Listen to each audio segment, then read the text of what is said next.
vậy thì tiếng Anh thì tôi nghĩ là cái số con và mình con tiếng Anh thì yên chặt rồi ấy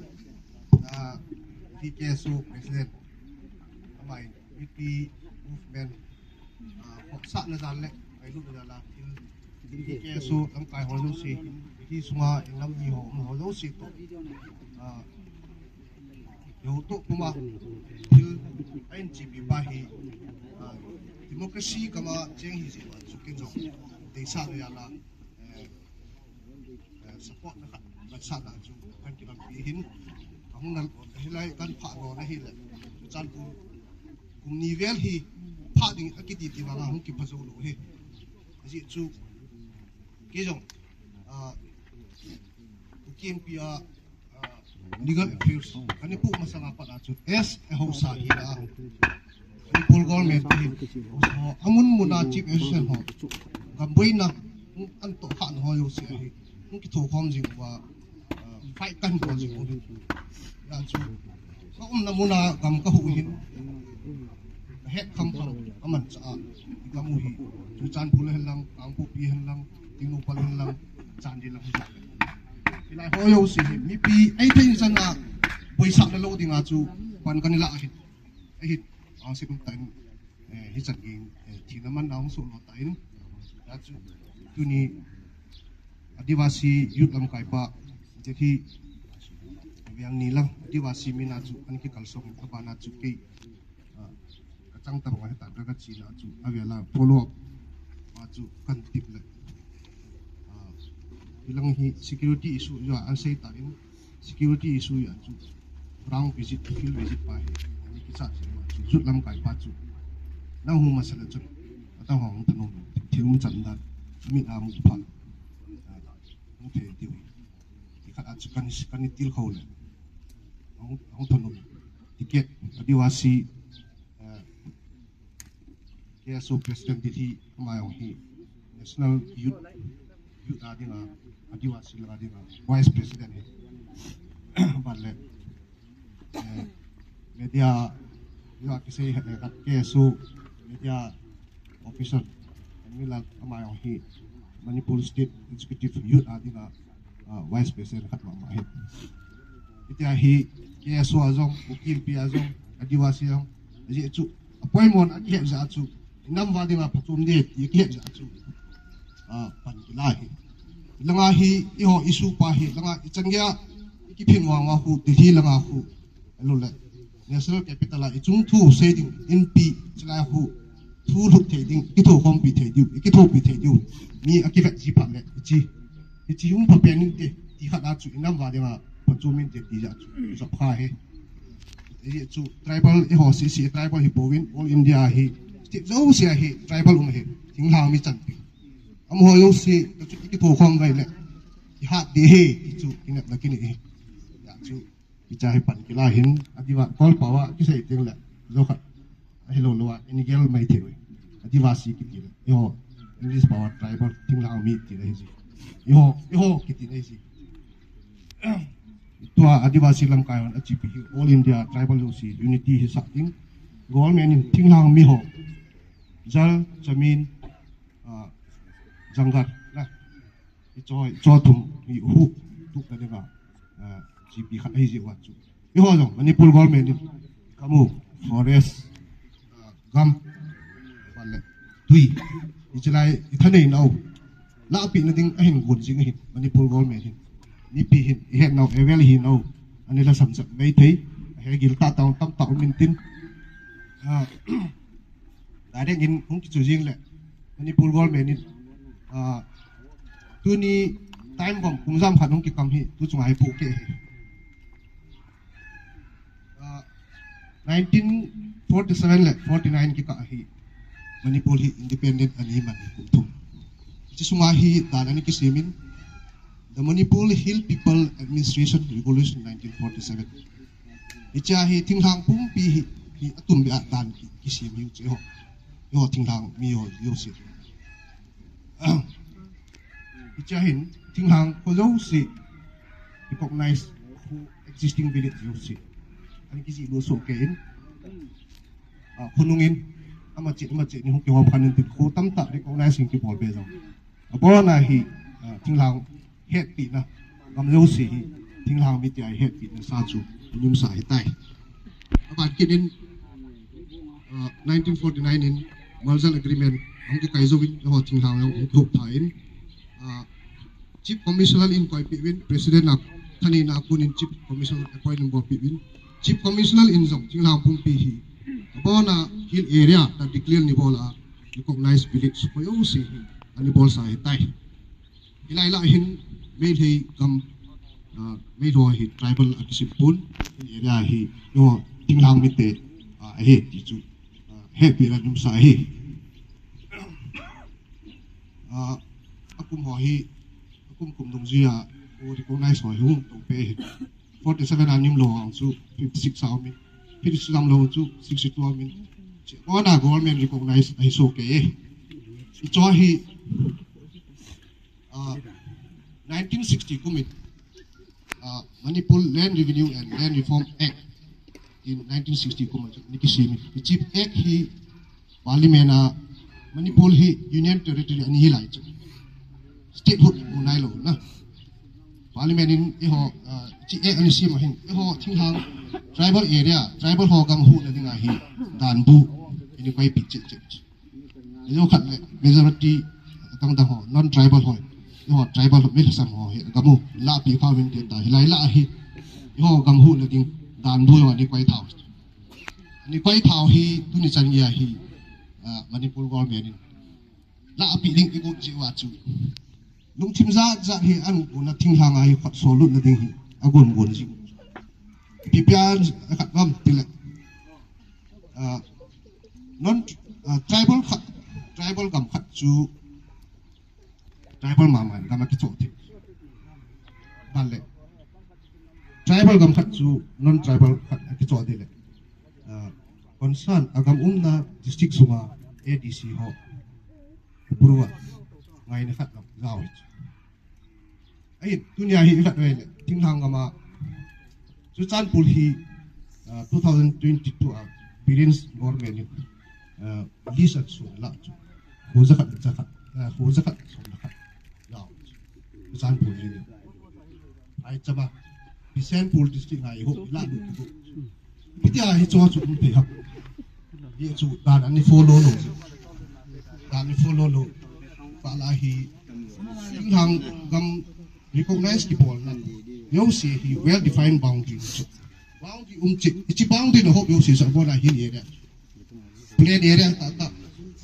hill area ta ko khat recognize ki bol ko khat boundary sum si chu bona hill area ila yong hi zalian phai king thang hila hilo le chama hi ra chu hill area ra het the ni ma hill area sunga chu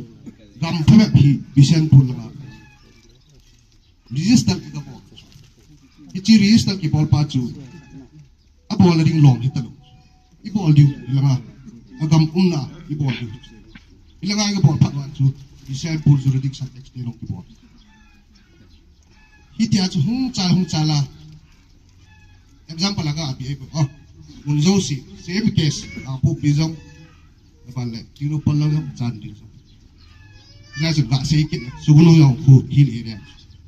chief commissioner ni so la sugunu yong khu hill area thinglang mi gam hi bo chu tu na ku me the biza hitem sabong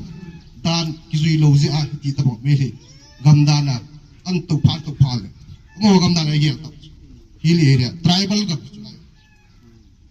chuku icho yong khu dan kizui lo si bona hutup na te ke ding ki gong si ki government za forest lo British kanga ani sao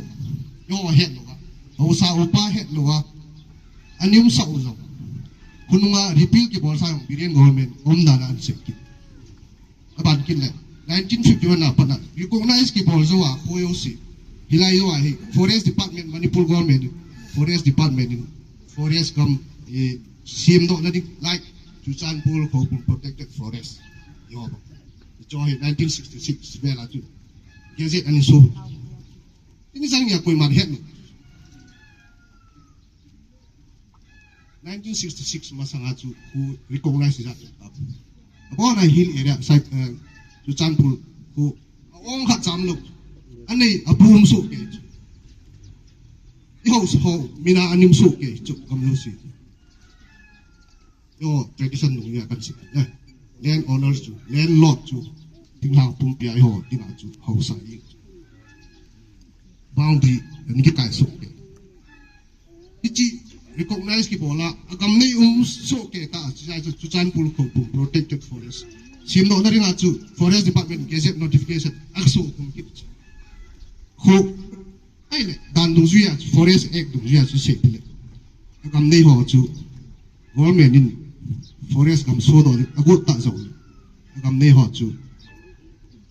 ta tum phat ni pi du kununga thani ong ti ki masanga chu ta tum phat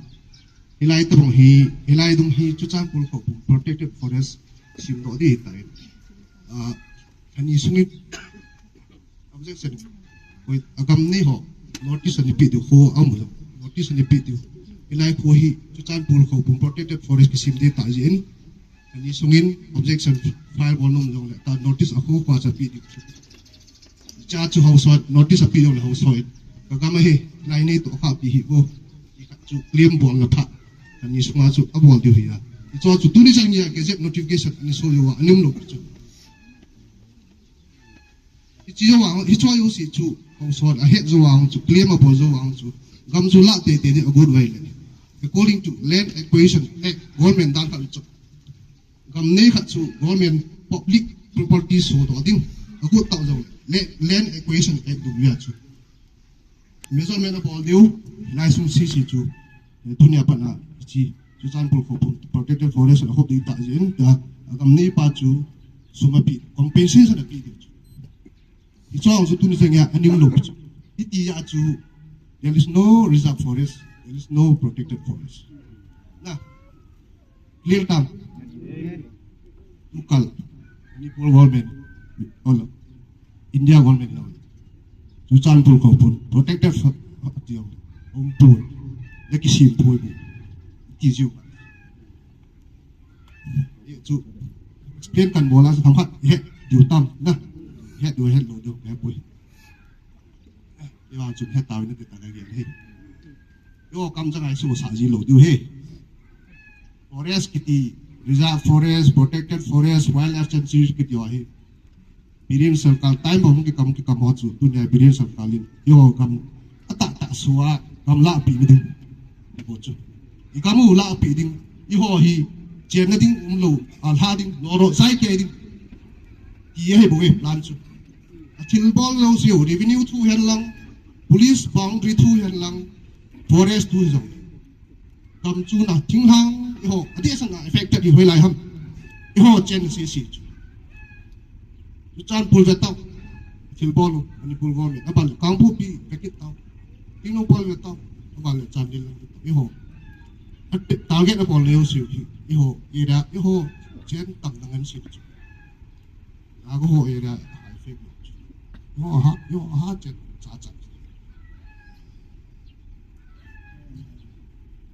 ya chu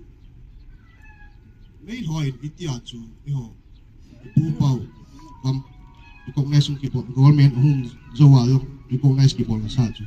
like example ga pi mun zo se effect more a hu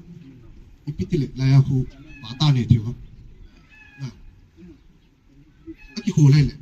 1965 vela chu các trình district ho anyum masak Thobal district ma chu Thobal pata ho moria koi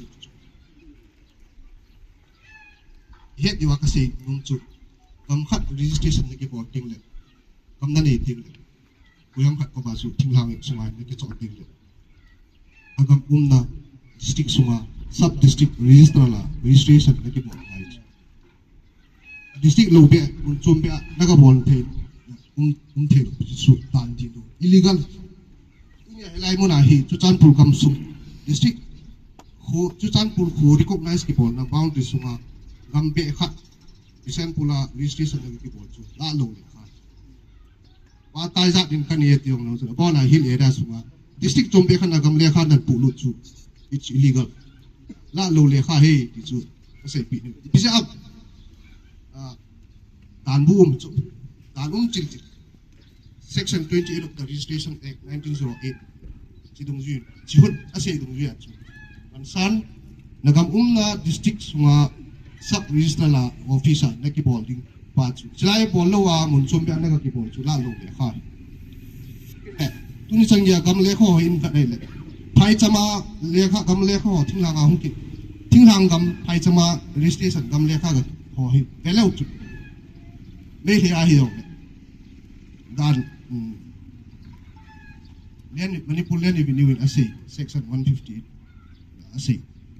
Close B na. Assay ko. ADC approval. Nga hiya. So, kung man, ano kila na? Nakakat sa mo.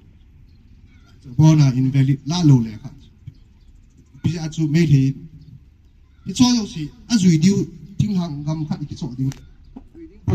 Kat pahi. Zui lowa, bypass. Anong nama, wala tayo nga so. Ichi iho tinghang gam putup na ringa dan bu ni kisi mo hejui lo pia district chom be aga ki bol phak ho sal no hello ADC no hello hili area iho emile ho no hello hi cho yo si bypass bol the dinga chu phai chama ga bol tinghang ga bol wele tinghang district office wa sub register office a bol wele ho sal no head in ban le elected ADC member elected district council ho head itu mo thane na khat kizep du dai head di ya head na hiso yo si bypass bol the nga chu phai chama aga bol chu moria gampa to ho tho ba la pi bol aga bol ting hang office a bol wele chu heading lo min a head di I thei lo di chu pa ta ni thei lo di atu aya chu tu nya moria me le gampa ta tho ba la ni ho la lo le ha amo la ya hu gama ni na du ta nam ti tan ki tu na ya chu amo no hai chama ha ma wa ei no do hin on lo thing lam bum pe me de su thi sa great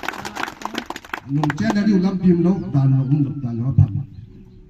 dan di lo men sa le kha ni ki sim ba thang na am chen de bu chu ka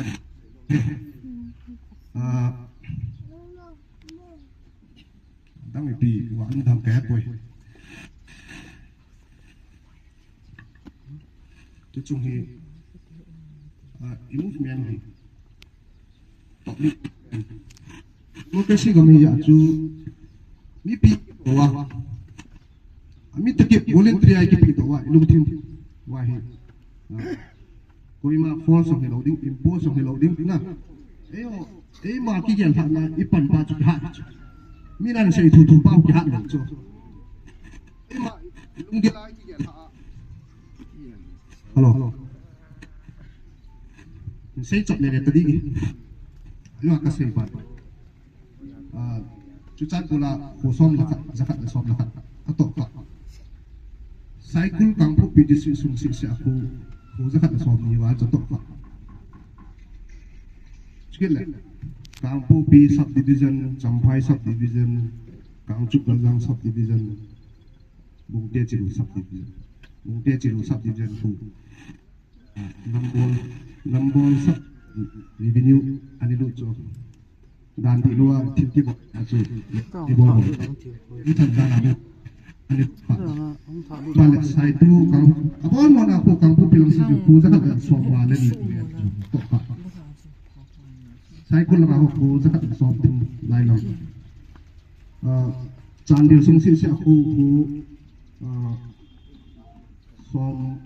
som gub lagu na som gub lang ai tiếng lô pala hu kuang ko so tu chung me ni te ga bo da chi revenue wa thing hang hit era so ba dan di lo ta pa ta ni ha lu ko phai cham pa ta ni ha lu ko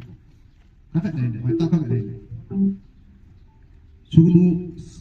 sapi karong subdivision champion district sung si ha chu pa ta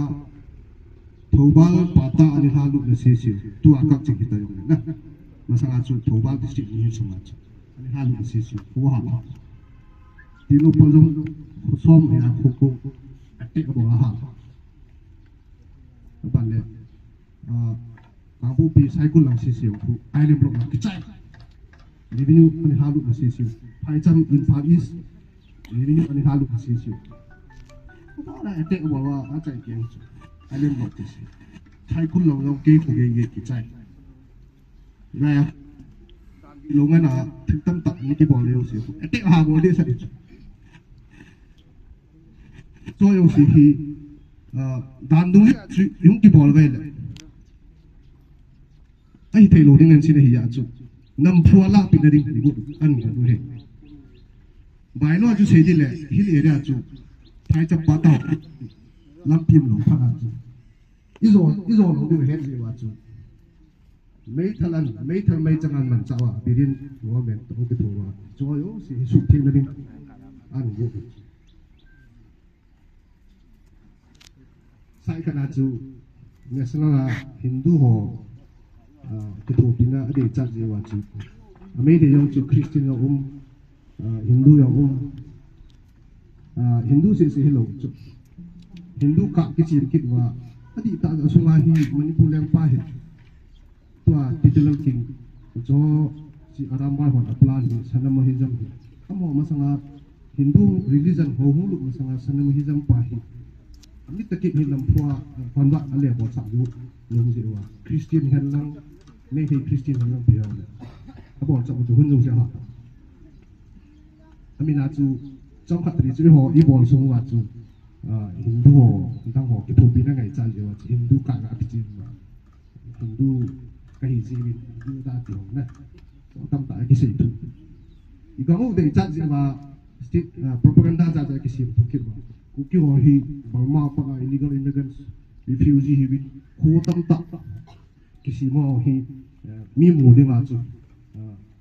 làm bao mà bắt hồng hòa hồng chém đi rồi thì họ mi quay lâu họ nó đi mà abo mi sa ra là thiệt nè hiti ho he amon mon he suji dari la hi 2022 pa pigin to suwa hi dal mo to ki ko ma skill ho kwa thane na gam thung kha chung chang thua thane na ho so to ki ho ma na ko ki to ko ma pa ka sa na ka do chang ye lo lo ma ka lo nam pi din ka gya be sa gam hi itile mấy thầy để bị đến thằng này là để cho cái việc cụ thể đâm là môn dung duy cái việc cụ thể đâm cái việc asul là cái chọn ban đầu những khác này không phạm của bạn là bị làm nhà ta tận civil court là hai cuộc riêng là cái tạo sự thì ya chú cái bộ tribal court India government constitution là empower people pipinnya le amo tak jauhan amo jadi apa pada kita National Commission for Civil Rights Article Indian Constitution Article 3A jadi empower thani la na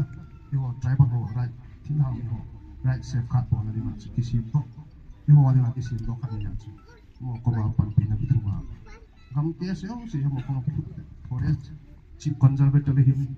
chief secretary him DFO manager notice and people tip bang khat chu reply bol ji wa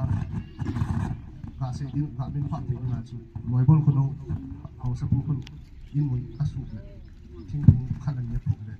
DFO official pun kun ke ba bi police station au FIR le bol kun chu FIR ko bi ko sa FIR ko bi chu ko ba FIR ko bi kala Civil Rights Commissioner complain ka bol khum le som hong khat suwa hi DFO notice an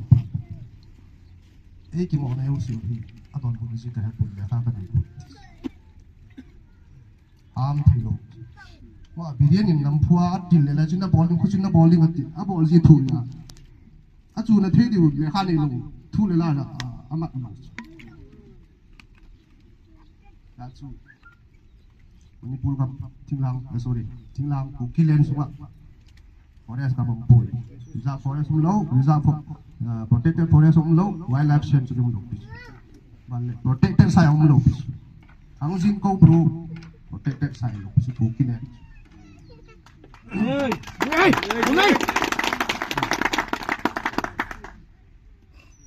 ang jin thu ko bro thu corona lai ta thi le hi thì đâm kinh đâm tại tí dạng là tạo social media điện tí dạng dạng cả hi coi tao một like claim ball luôn để thao dung câu được thôi thì clear cái ball đi một cái sai rồi thì clear cái ball đấy tại cái mũ chọn tắt lại là cả nó mò chứ thì điều hình điều bận đâm mò chứ à đâm mò là lan chứ à cha không cái ball kịp chứ cầm chú đây không cái ball kịp chứ có bố đặt mò chứ đàn bố các bạn kịp tắt bây giờ ai dùng ball các khu kịp chỉ cho ball đi mò rồi muốn ăn chú này khác nó tí sống tạo điều chỉ là hi anh sung rồi là tung sung à một cái sai này thì cũng đây tại với tầm clip right clip ball luôn rồi không bỏ hắn chỉ khách muốn ăn nó tí sao tạo điều chân phun chiều thằng gì phun đó nôm đâu cầm điện xuống ăn thì trong giờ đi ball lủng pin đã chú cố bùng chú tìm vào corona ông thích rồi là chú si sunga chu also anibon na objection koi thani na pi wang tin art and culture ten bol sam chu art and culture ten bol sam wa department si department an bol sam wa athil bol la no dan azui lo pin chu dan azui lo social media thedi lo pin chu dan no ye chu amuna notice ta chu ni mu thia cha chu objection the bol di social media ki thia chu dan a ho cha chú bộ thôn qua lệ qua lệ sắp bút tập ban chiều mặt chú hôm nay họ objection bỏ lụt tiếng thì một lô thì ăn có chân khẳng định là cái bị phạt kiện ban lệ khu trên câu là khu tôi ăn qua cầm to sai tu hậu sắp tu hậu tâm tạ niệm rồi đấy